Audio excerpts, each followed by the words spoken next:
जय गुरु जी, शुक्राना गुरु जी। ओम नमः शिवाय। शिव जी सदा सहाय। ओम नमः शिवाय। गुरु जी सदा सहाय। मेरी भाई संगत जी, गुरु जी का नया दरबार बताओ कैसा लग रहा है, क्योंकि गुरु जी की ब्लेसिंग बहुत अच्छी है। गुरुपा ने मुझे ब्लेसिंग में न्यू हाउस ब्लेस किया है। अभी रेंटेड है, लेकिन जल्दी ही मेरा खुद का होगा, क्योंकि गुरुपा ने जो ब्लेस किया है वो परमानेंट है। गुरुपा की ब्लेसिंग परमानेंट है। गुरुपा की ब्लेसिंग कभी दो पल की खुशियां देने नहीं आती। गुरुपा की ब्लेसिंग हमेशा परमानेंट आती है। संगत जी, गुरुपा का दरबार देखो, बहुत प्यारा दरबार बन चुका है। गुरुपा के लिए हमने बेड भी है, गुरुपा का ये सब कुछ गुरुपा के लिए, ये रूम हमने स्पेशली गुरुपा के लिए छोड़ दिया है। इसमें सिर्फ हम गुरुपा की वंदना करेंगे, गुरुपा का गुणगान करेंगे, गुरुपा के सत्संग करेंगे। हर 7 तारीख को संगत जी गुरु जी की लंगर सेवा होगी। कोई हर संगत जो जो हमारे साथ कॉन्ट्रीब्यूशन किया उसके लिए बहुत बहुत शुक्राना। हर 7 तारीख को गुरु जी की लंगर सेवा होती है। आप सारी संगत हमारे साथ कॉन्ट्रीब्यूशन मिलकर कर सकते हैं। और संगत जी, और शिव पुराण का पाठ दूसरी बार पूर्ण होने वाला है। जो संगत जी अभी बीच में जुड़ी है वो ये ना सोचे कि हम कैसे सुनेंगे आगे का। तो संगत जी, हम दोबारा से शिव पुराण शुरू करेंगे। आप बेचिंत हो जाइए, आपको हमेशा शिव पुराण सुनने को मिलेगी। ऐसा कोई दिन नहीं जाएगा जो आपको शिव पुराण सुनने को नहीं मिलेगी। हम तीसरी बार फिर शुरू करेंगे। हम नंबर कभी नहीं गिनेंगे। शिव पुराण कंटिन्यू शाम को 5 बजे पाठ चलता रहेगा। जय गुरु जी, शुक्राना गुरु जी। चैनल को सब्सक्राइब कर ले, बेल आइकन को प्रेस कर ले, ताकि न्यू लेटेस्ट सत्संग और पाठ की जानकारी आपको सबसे पहले मिले। और हाँ संगत जी, सेवा में साथ दीजिए, क्योंकि गुरु की सेवा है ये। इस सेवा को हम जितना बढ़ाएंगे उतना ही अच्छा होगा, उतनी ही तरक्की के रास्ते खुलेंगे, क्योंकि गुरु की सेवा है। गुरु की सेवा बहुत किस्मत से मिलती है, मैं तो यही कहूँगा। जय गुरु जी, शुक्राना। मेरी उसी सेवा का फल है ये, जो गुरुपा ने मुझे उस घर से निकाला, क्योंकि उस घर में बहुत ज़्यादा नेगेटिविटी थी। मेरी उस घर की लाइटें ख़राब रहती थी, मतलब बहुत ज़्यादा नेगेटिविटी थी, बहुत ज़्यादा नेगेटिविटी थी। बच्चे तक पे असर पड़ गया था बहुत ज़्यादा। बाकी मैंने पाठ के एंड में बताया है गुरुपा ने किस तरह ब्लेस किया है। गुरुपा का बहुत बहुत शुक्राना है। जय गुरु जी, शुक्राना गुरु जी। जय गुरु जी। जय गुरु जी। ध्यान और उसकी महिमा, योग धर्म तथा शिव योगी का महत्व, शिव भक्त या शिव के लिए प्राण देने तथा शिव क्षेत्र में मरण से तत्काल मोक्ष लाभ का कथन। अपमन्यु कहते हैं कि हे श्री कृष्ण, श्री कंठनाथ का स्मरण करने वाले लोगों के संपूर्ण मनोरथों की सिद्धि तत्काल हो जाती है। ऐसा जानकर कुछ योगी उनका ध्यान अवश्य करते हैं। कुछ लोग मन की स्थिरता के लिए स्थूल रूप का ध्यान करते हैं। स्थूल रूप के चिंतन में लगकर जब चिंतन निश्चल हो जाता है, तब सूक्ष्म रूप में वह स्थिर होता है। भगवान शिव का चिंतन करने पर सब सिद्धियां प्रत्यक्ष सिद्ध हो जाती हैं। अन्य मूर्तियों का ध्यान करने पर भी शिव रूप का अवश्य चिंतन करना चाहिए। जिस जिस रूप में उनकी मन की स्थिरता लक्षित हो, उसका बारंबार ध्यान करना चाहिए। ध्यान पहले सविषय होता है, फिर निर्विषय होता है, ऐसा ज्ञानी पुरुषों का कथन है। इस विषय में कुछ सत्पुरुषों का मत है कि कोई भी ध्यान निर्विषय होता ही नहीं। बुद्धि की कोई प्रवाह रूपा संतति ध्यान कहलाती है। इसलिए निर्विषय बुद्धि केवल निर्गुण निराकार ब्रह्म में ही प्रवृत्त होती है। अतः से विषय ध्यान प्रातः काल के सूर्य की किरणों के समान ज्योति का आश्रय लेने वाला है, तथा निर्विषय ध्यान सूक्ष्म तत्वों का अवलंबन करने वाला है। इन दो के सिवा और कोई ध्यान वास्तव में नहीं है। अथवा से विषय ध्यान साकार स्वरूप का अवलंबन करने वाला है, तथा निराकार स्वरूप का जो बोध या अनुभव है वही निर्विषय ध्यान माना गया है। वह से विषय और निर्विषय ध्यान ही क्रमशः सबीज और निर्बीज कहा जाता है। निराकार का आश्रय लेने से उसे निर्बीज और साकार का आश्रय लेने से सबीज की संज्ञा दी गई है।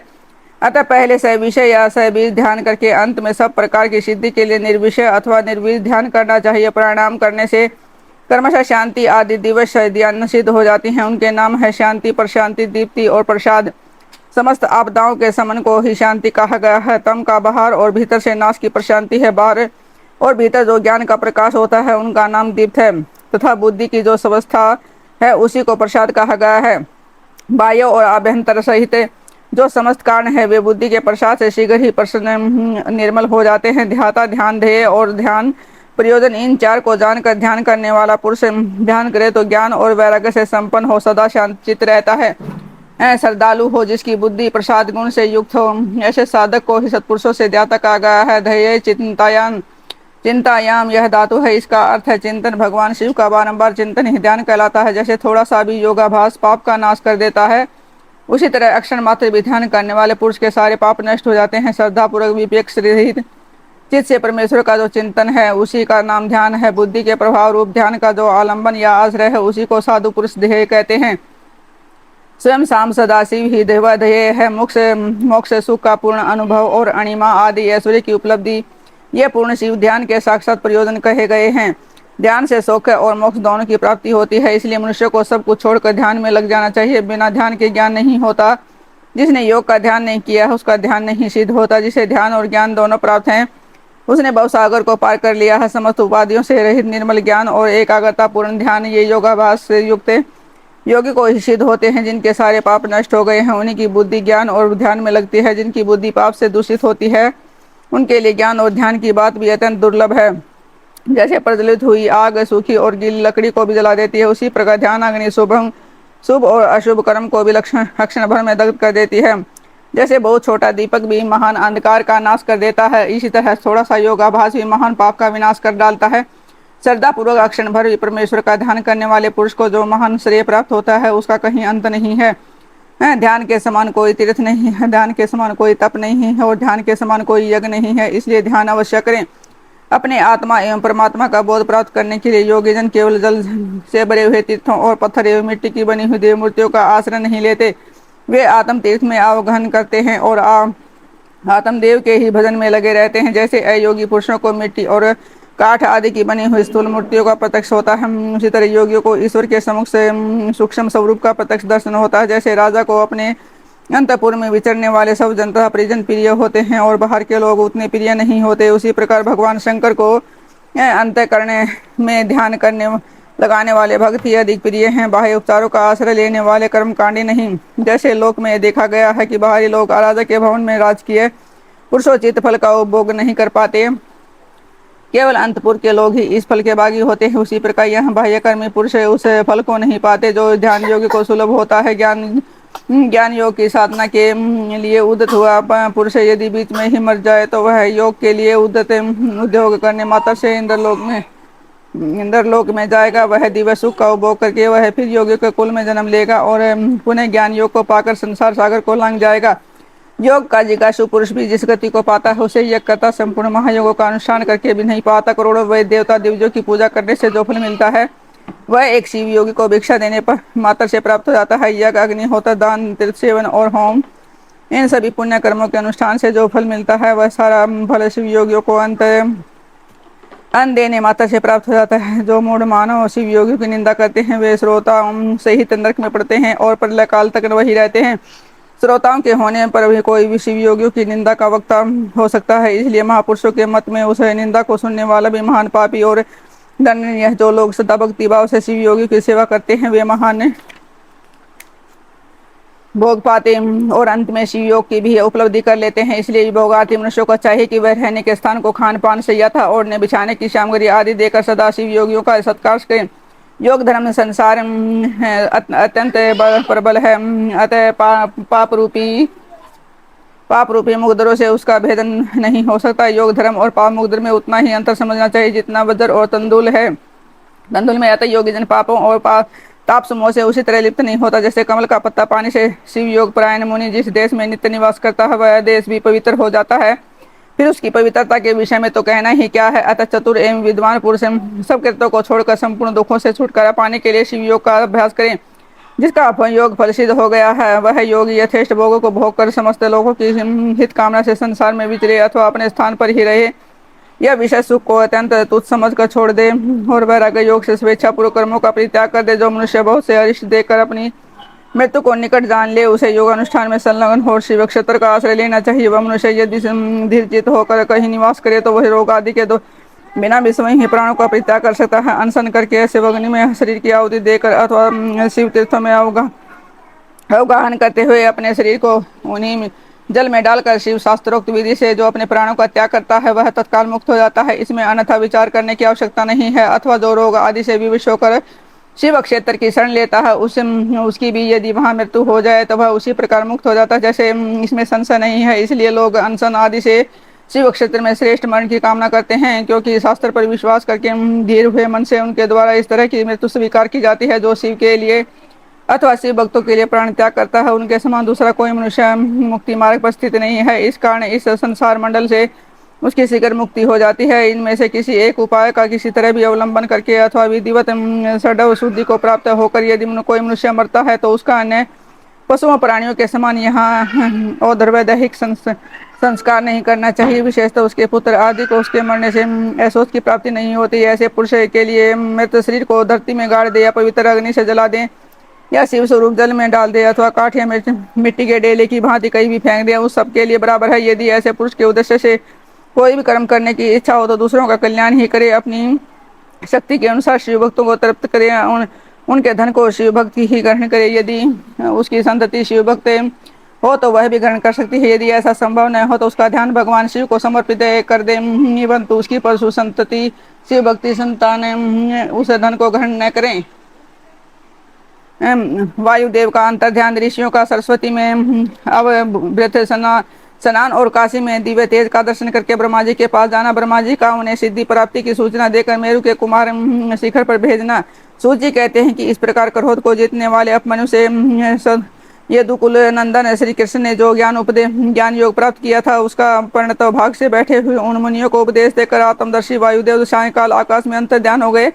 तदंतर प्रातः काल ने मिश्राय के समस्त तपस्वी मुनि सन के अंत में अवभृत स्नान करने को उदत थे। उस समय ब्रह्मा जी के आदेश से साक्षात सरस्वती देवी स्वादिष्ट जल से भरी हुई सबसे सुंदर नदी के रूप में वहां बहने लगी।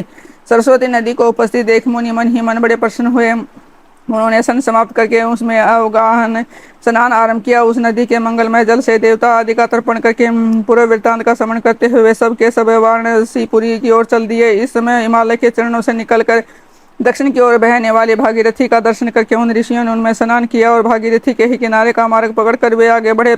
तदंतर वाराणसी में पहुंचकर उन सबको बड़ी प्रसन्नता और वहां उत्तर वाहिनी गंगा में स्नान करके उन्होंने अविमुक्तेश्वर लिंग का दर्शन और विधि पूर्वक पूजन किया। पूजन करके जब वे चलने को उदत हुए तब उन्होंने आकाश में एक दिव्य परम और अद्भुत प्रकाशमान तेज देखा जो करोड़ों सूर्यों के समान जान पड़ता था। उन्होंने अपनी प्रभा के प्रसार से संपूर्ण दिगंत को व्याप्त कर लिया था। तदंतर जिन्होंने अपने शरीर में भस्म लगा रखा था वे सैकड़ों सिद्ध पाशुपत मुनि निकट जाकर उस तेज में लीन हो गए। उन तपस्वी महात्माओं ने के इस प्रकार लीन हो जाने पर वह तेज तत्काल अदृश्य हो गया। वह एक अद्भुत सी घटना घटित हुई। उस महान आश्चर्य को देखकर वे मिश्राय के निवासी महर्षि यह क्या है, इस बात को न जानते हुए ब्रह्म वन को चले गए।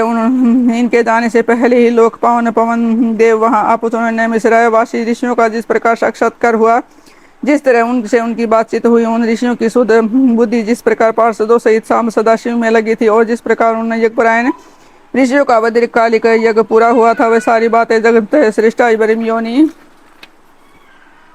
ब्रह्मा जी को बताई। फिर उन्होंने कार्य के लिए उनकी आज्ञा ले अपने नगर को चले गए। तदंतर उन्हें स्थान पर बैठे हुए ब्रह्मा जी गान की कला में परस्पर सपर्धा रखने और विवाद करने वाले तुम्बुरु नारद के गान जनित रस का आश्वासन करते हुए वहां मध्यस्थता करने लगे। उस समय वे गंधर्वों और अप्सराओं से सेवित हो सुखपूर्वक बैठे थे। उस वेला में किसी बाहरी व्यक्ति को यहाँ जाने का अवसर नहीं दिया जाता था, इसलिए जब नैमिषारण्य निवासी मुनि वहां पहुंचे तब द्वारपालों ने द्वार पर ही रोक दिया और वे मुनि ब्रह्म भवन से बाहर ही पार्श्व भाग में बैठ गए। इधर संगीत गोष्ठी में नारद ने तमरू की समानता प्राप्त की। तब परमेष्ठी ब्रह्मा ने उन्हें तमरू के साथ रहने की आज्ञा दी और वे पारस्परिक स्पर्धा को त्याग कर तमरू के परम मित्र हो गए।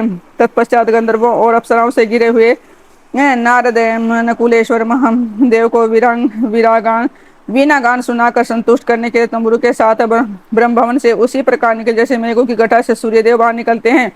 उस समय मुनिवर नारद को देखकर उन 6 कुलों में उत्पन्न ऋषियों ने प्रणाम किया और बड़े आदर के साथ ब्रह्मा जी से मिलने का अवसर पूछा। नारद जी का चित्त दूसरी ओर लगा था, वे बड़ी उतावली में थे, अतः उन्होंने पूछने पर बोले यही अवसर है, आप लोग भीतर जाइए। यह कहते हुए वे चले गए। तदंतर द्वारपालों ने ब्रह्मा जी के उस ऋषियों के आगमन की सूचना दी। उनकी आज्ञा पाकर वे सब एक साथ ब्रह्मा जी के भवन में प्रविष्ट हुए। भीतर जाकर उन्होंने दूसरे ही दंड की माथी पृथ्वी पर गिरकर ब्रह्मा जी को प्रणाम किया। फिर उनका आदेश पाकर वे ऋषि उनके पास गए, चारों ओर उनसे उनके घेर कर बैठ गए। वहां बैठे देखा कमलासन ब्रह्मा ने उनका कुशल समाचार पूछकर बताया कि तुम लोगों का सारा वृत्तांत ज्ञात हो चुका है, क्योंकि वायुदेव ने ही तुम्हें यहाँ कुछ कहा है। अब तुम बताओ कि जब वायुदेव तुम्हें कथा सुनाकर अदृश्य हो गए तुमने क्या किया। देवेश्वर ब्रह्मा ने इस प्रकार पूछने पर मुनियों के अवथे स्नान के बाद गंगा तीर्थ में जाने वाराणसी की यात्रा करने और देवेश्वरों द्वारा स्थापित शिवलिंगों और अविमुक्त शिवलिंग के भी दर्शन करने, आकाश में महान तेज पुंज के दिखाई देने कतिपय महर्षियों के उसमें लीन होने था। फिर उस तेज के दृश्यों को जानने की सब बात ब्रह्मा जी से विस्तार पूर्वक उन्हें बारंबार प्रणाम करके कही। साथ ही यही बताया कि हम अपने मन में बहुत विचार करने पर भी उस तेज को ठीक ठीक नहीं जान सके। मुनियों का कथन सुनकर विश्व श्रेष्ठा चतुर्मुख ब्रह्मा ने किंचित ऐसी हिलाकर गंभीर वाणी में कहा कि महर्षि तुम्हें परम उत्तम पारलौकिक सिद्धि प्राप्त होने का अवसर आ रहा है। तुम्हें दीर्घकालिक सूत्र द्वारा चिरकाल तक प्रभु की आराधना की है, इसलिए वे प्रसन्न होकर तुम लोगों पर कृपा करने को उत्सुक है। उस तेज पुंज के दर्शन की जो घटना घटित हुई है, उससे यही बात सूचित हो कि तुमने वाराणसी में आकाश के भीतर जो दीप्तमान दिव्य तेज देखा था, वह साक्षात ज्योतिर्मय लिंग ही था। उसे महेश्वर का उत्कृष्ट तेज समझो। उस तेज में स्रोत और पाशुपत व्रत का पालन करने वाले मुनि, जो स्वधर्म में पूर्णतः निष्ठा रखने वाले थे, अपने पाप को दग्ध कर चुके थे, लीन होकर वे स्वस्थ एवं मुक्त हो गए। इसी मार्ग से तुम्हें भी शीघ्र ही मुक्ति प्राप्त होने वाली है। तुम्हारे देखे हुए तेज से यही बात सूचित होती है कि तुम्हारे लिए वह इस समय देव स्वयं उपस्थित होगा। तुम मेरु पर्वत के दक्षिण शिखर पर महादेवता रहते हैं, जाओ वहीं मेरे पुत्र सनंद कुमार जो उत्कृष्ट मुनि है निवास करते हैं। वे साक्षात भूतनाथ नंदी के आगमन की प्रतीक्षा में है। पूर्व काल की बात है कि सनंद कुमार अज्ञान वश अपने को सब योगियों का शिरोमणि मानने लगे हैं, इसलिए दुर्विनीत हो गए हैं। यही कारण है कि उन्होंने किसी समय परमेश्वर शिव को सामने देखकर भी उनके लिए उचित अभ्युत्थान आदि सत्कार नहीं किया। वे अपने स्थान पर निर्भय बैठे रहे। उनके इस अपराध से कुपित हो नंदी ने उन्हें बहुत बड़ा ऊँट बना दिया। तब उसके लिए उन्होंने मुझे बड़ा शौक हुआ और मैंने दीर्घकाल तक महादेव और महादेवी की उपासना करके नंदी से बड़ी अनुनय विनय की। इस प्रकार प्रयत्न करके किसी तरह उनको ऊँट की योनि से छुटकारा दिला, उन्हें पूर्ववत संत कुमार रूप की प्राप्ति कराई। उस समय महादेव जी ने मुस्कुराते हुए अपने गणाध्यक्ष नंदी से कहा कि अनंत संत कुमार मुनि ने मेरी ही अवहेलना करके अपना वैसा अहंकार प्रकट किया था, अतः तुम ही उनको मेरे यथार्थ स्वरूप का उपदेश दो। ब्रह्मा का ज्येष्ठ पुत्र मूड की भांति मेरा समन कर रहा, अतः मैंने ही उसको तुम्हें शिष्य के रूप में दिया था। तुमसे उपदेश पाकर वह मेरे ज्ञान का प्रवर्तक होगा और वही तुम्हारा धर्माक्ष के पद पर अभिषेक करेगा। महादेव जी के ऐसा कहने पर समस्त भूतगणों के अध्यक्ष नंदी ने प्रातःकाल मस्तक झुकाकर स्वामी की आज्ञा सिरोधार्य की तथा सनत कुमार भी मेरी आज्ञा से इस गणराज नंदी को प्रसन्न करने के लिए मेरे ऊपर दुष्कर तपस्या कर रहे हैं। गणाध्यक्ष नंदी के समागम से पहले ही तुम लोग संत कुमार से मिलो, क्योंकि उन पर कृपा करने के लिए नंदी शीघ्र ही वहाँ आएंगे। शिव योनि ब्रह्मा के इस प्रकार शीघ्र आदेश देकर भेजने पर मुनि मेरु पर्वत के दक्षिणवर्ती कुमार शिखर पर गए। जय गुरु जी, शुक्राना गुरु जी। मेरी प्यारी संगत जी, गुरु जी का अंतम शुक्राना। संगत जी, आप ये नया दरबार देख रहे होगे गुरु जी का। ये दरबार में पूरा रूम गुरु जी का है, ये बेड गुरु जी का है, ये सब कुछ गुरु जी का है। और संगत जी, गुरु जी ने ही ये ब्लेस किया है अपने बर्थडे वाले दिन हमें। पहले इतना प्यारा ब्लेसिंग दी है रूपा की। काफी टाइम से मुझे मैच आ रहे थे कि बेटा तेरे लिए नया घर ब्लेस कर दिया है, तेरे लिए नया घर ब्लेस कर दिया, अब तू जल्दी से तैयारियां कर ले। मुझे लगा कि मेरे लिए नहीं होगा, क्योंकि मेरे पास तो घर है, लेकिन संगत जी उस घर में बहुत ज़्यादा प्रॉब्लम थी। मेरे बेटे को अजीब और गरीब आत्माएं दिखने लग गई थी। रात को उठ के मेरा बेटा रोने लग जाता था कि पापा यहाँ कोई खड़ा है डंडा लेके मुझे डरा रहा है। तो बेटे पे ज़्यादा असर होना शुरू हो गया था। और दूसरा संगत जी, हर काम में बार बार रुकावटें आ रही थी, इसलिए गुरुजी ने बार बार कहा कि मैंने तेरे लिए नया घर ब्लेस कर दिया, तू चिंता ना कर, अब से तेरी जिंदगी संवर जाएगी। तेरे लिए नई गाड़ी, नया घर, नई जिंदगी, दोनों तीनों चीज़ ब्लेस कर दिए हैं, तू चिंता ना कर, मैं हूँ। तो संगत जी, यह है मेरे समर्पण का नतीजा। गुरुजी ने अपने बर्थडे वाले दिन से पहले ही मुझे यहाँ शिफ्ट करवा दिया। अभी यार रेंटेड है और जल्दी गुरुजी मुझे अपना भी दिलवा देंगे, क्योंकि गुरुजी की कृपा पे और गुरु पे मुझे पूरा विश्वास है। गुरु चरण से मैं हमेशा जुड़ा रहा हूँ। कल गुरुजी का बर्थडे था, मैं ज़्यादा सेलिब्रेशन नहीं कर पाया, लेकिन लंगर सेवा मैंने जरूर करी, क्योंकि लंगर सेवा बहुत ज़रूरी है, वो ज़रूर करूँगा। मैं कैसे भी हालत में हूँ, मैं लंगर सेवा नहीं छोड़ सकता। हर 7 तारीख को संगत जी, जिन्होंने भी हमारे साथ 7 जुलाई को गुरुजी के बर्थडे पे मिलकर कॉन्ट्रीब्यूशन किया, वो हर 7 जुलाई को हमारे साथ मिलकर करे, क्योंकि हर 7 तारीख को गुरुजी का बर्थडे होता है महीने की। क्योंकि गुरुजी का जन्मदिन 7 जुलाई को नहीं सिर्फ, बल्कि हर 7 तारीख को महीने की होता है, क्योंकि गुरुजी की ब्लेसिंग है। तो सेवा एक बार नहीं होती, सेवा तो आप करते रहो जब तक आप सेवा कर सकते हो। सभी संगत हमारे साथ मिलकर इस सेवा को बढ़ाते रहे।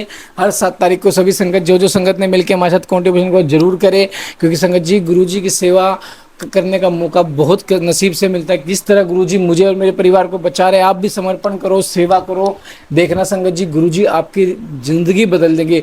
गुरु से गुरु को मंगले, एक नाम गुरु को मंगल के सारे सुख मिल जाएंगे। तो गुरुजी हैप्पी बर्थडे अगेन। और हर 7 जुलाई को हम आपका जन्मदिन मनाएंगे। जय गुरुजी, शुक्राना गुरुजी, अनंतम शुक्राना।